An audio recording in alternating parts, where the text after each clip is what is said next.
Welcome to Microeconomics 101, an essential journey into the fundamental principles that govern our economic world. This field of study provides a lens through which we can understand the intricate decisions made by individuals, households, and firms. It explores how these decisions collectively shape the markets we interact with every day. Microeconomics focuses on the smaller components of the economy. It delves into the specific choices made by consumers when purchasing goods and services. It also examines the strategies employed by businesses in their production and pricing decisions. At its core, microeconomics is the study of decision-making in the face of scarcity. Resources are limited, but human wants are virtually unlimited. This fundamental imbalance forces choices upon all economic agents. These individual choices and interactions are what ultimately determine how markets function. Understanding these dynamics is crucial for anyone seeking to comprehend economic behavior. It provides a framework for analyzing specific industries and consumer trends.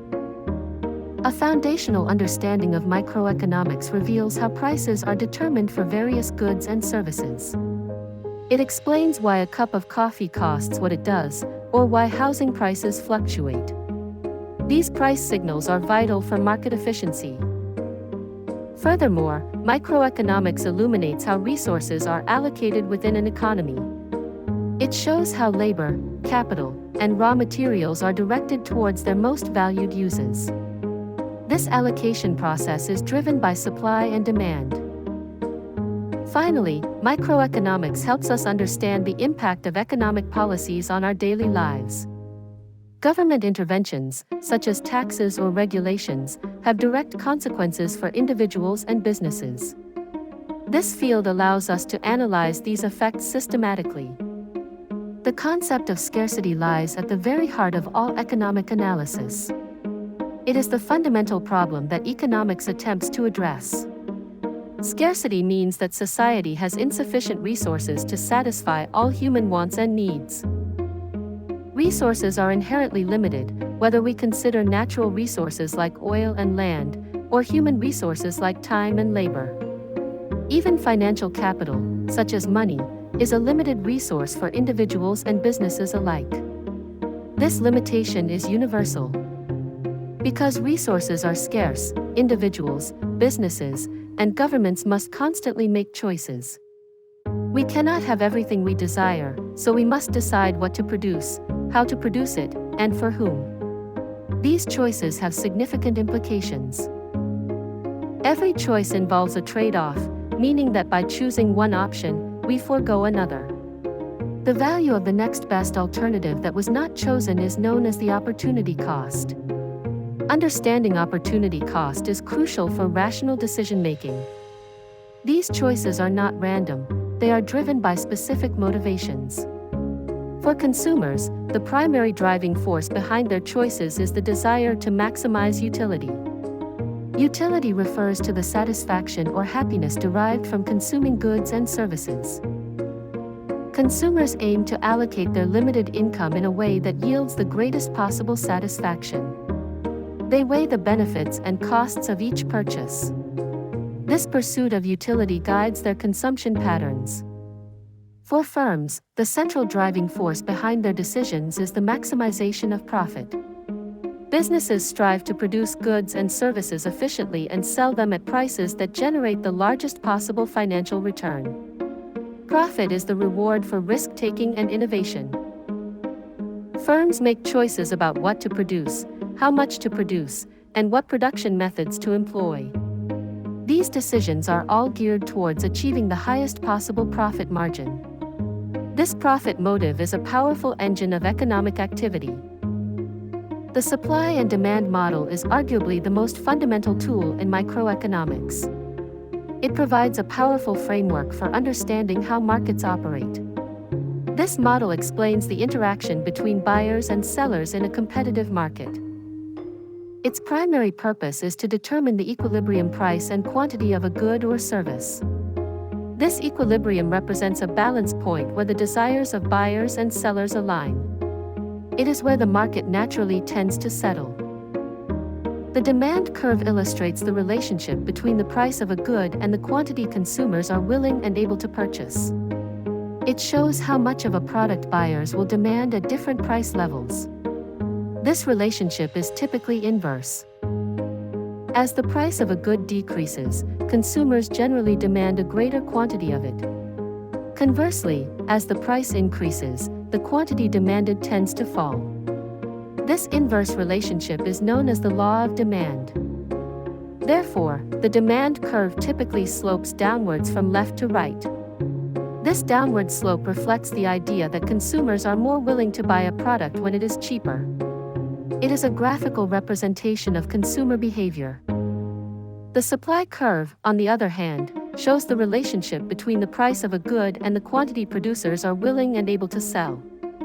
It indicates how much of a product sellers will offer at various price points. This relationship is usually direct. As the price of a good increases, producers are generally willing to supply a greater quantity. A higher price makes production more profitable, incentivizing firms to increase output. This is known as the law of supply. Consequently, the supply curve usually slopes upwards from left to right. This upward slope signifies that producers are more inclined to sell a product when they can receive a higher price for it. It reflects the profit motive of firms. Market equilibrium is the crucial point where the demand curve and the supply curve intersect. At this intersection, the quantity of a good that consumers demand precisely equals the quantity that producers are willing to supply. There is no surplus or shortage.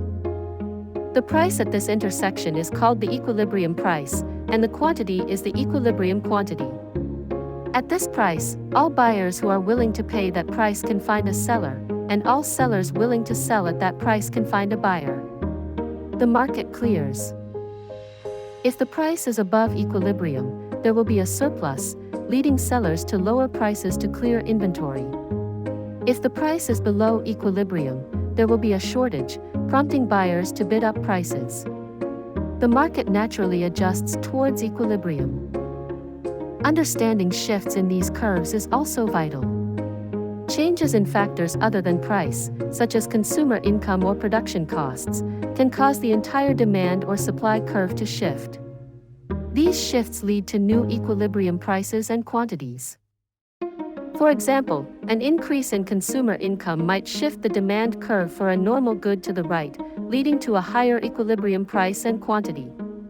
Conversely, an increase in production costs might shift the supply curve to the left, resulting in a higher price and lower quantity. The supply and demand model is a powerful analytical tool. It helps economists predict how various events and policies will affect market prices and quantities. It forms the bedrock of much microeconomic analysis. Elasticity is a fundamental concept in microeconomics that measures responsiveness. It quantifies how much one economic variable changes in response to a change in another. It provides a more nuanced understanding than simply observing the direction of change. Specifically, elasticity measures the responsiveness of quantity demanded or quantity supplied to changes in price or other factors. It tells us whether a change in price will lead to a large or small change in the amount bought or sold. This is crucial for forecasting market reactions. One of the most important applications is the price elasticity of demand. This measures how much the quantity demanded of a good changes when its price changes. It is calculated as the percentage change in quantity demanded divided by the percentage change in price. If the quantity demanded changes significantly with a small change in price, demand is considered elastic. This often applies to goods with many substitutes or luxury items.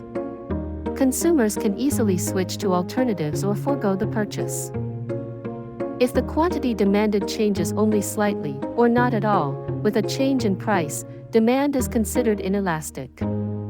This is typical for necessities like basic food items or essential medicines, where consumers have few alternatives. They will continue to buy regardless of price. Understanding price elasticity of demand is crucial for businesses in setting prices. If a firm knows its product has elastic demand, raising prices could lead to a substantial drop in sales and revenue. Conversely, lowering prices might significantly boost sales. For products with inelastic demand, businesses might be able to raise prices without losing many customers. This knowledge directly impacts pricing strategies and revenue projections. It helps firms optimize their financial outcomes. Price elasticity of demand is also important for policymakers when considering the impact of taxes or subsidies. A tax on a good with elastic demand will likely lead to a large reduction in consumption. This could be desirable for goods like tobacco or sugary drinks. However, a tax on a good with inelastic demand might generate significant tax revenue without greatly altering consumption patterns. This understanding helps governments design effective fiscal policies. It informs decisions about revenue generation and behavioral change. Other forms of elasticity include income elasticity of demand, which measures how demand changes with income. Cross-price elasticity of demand measures how the demand for one good changes in response to a price change in another good. These provide further insights into market relationships. The behavior of firms is a central pillar of microeconomic analysis. Firms are the primary producers of goods and services in an economy. Their decisions profoundly influence market outcomes and resource allocation. Firms constantly make critical decisions regarding production, pricing, and resource allocation. They must decide what to produce, how much to produce, and what inputs to use. These choices are complex and interconnected.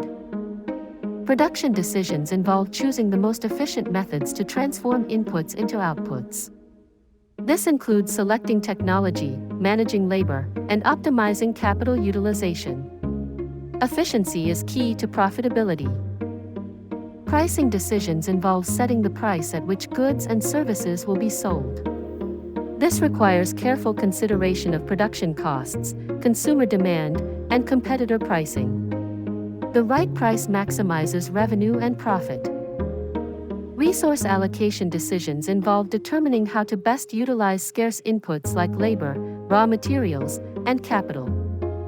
Firms must allocate these resources to different production processes or product lines to achieve their objectives. Every resource has an opportunity cost. The overarching goal for most firms in a market economy is to maximize profits.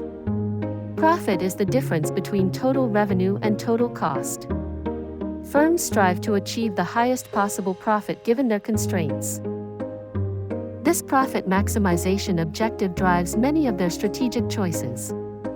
It influences their investment decisions, their innovation efforts, and their market entry or exit strategies.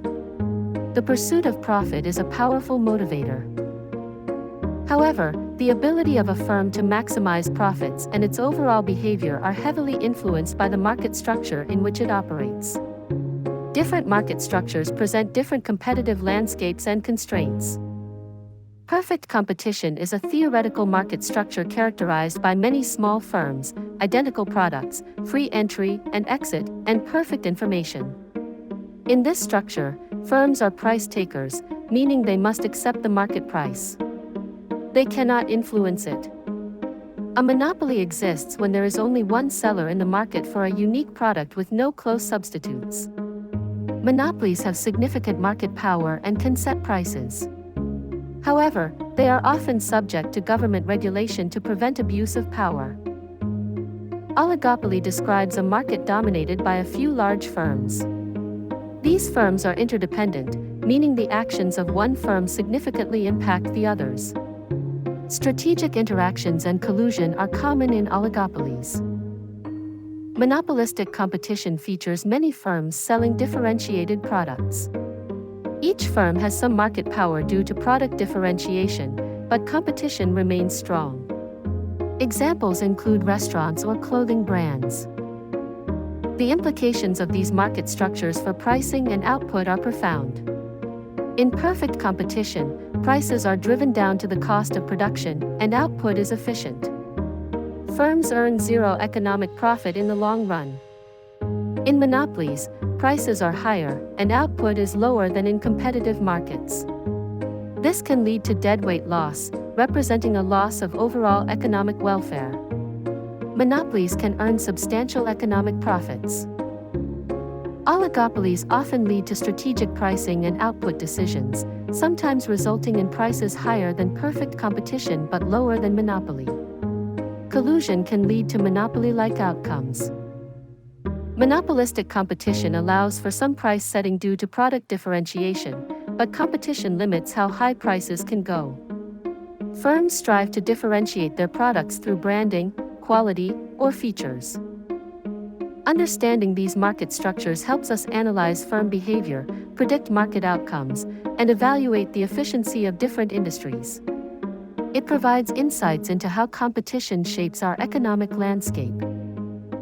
While microeconomics often focuses on the interactions of individuals and firms, the role of government is also a critical component. Governments frequently intervene in markets, and these interventions have significant impacts on economic outcomes.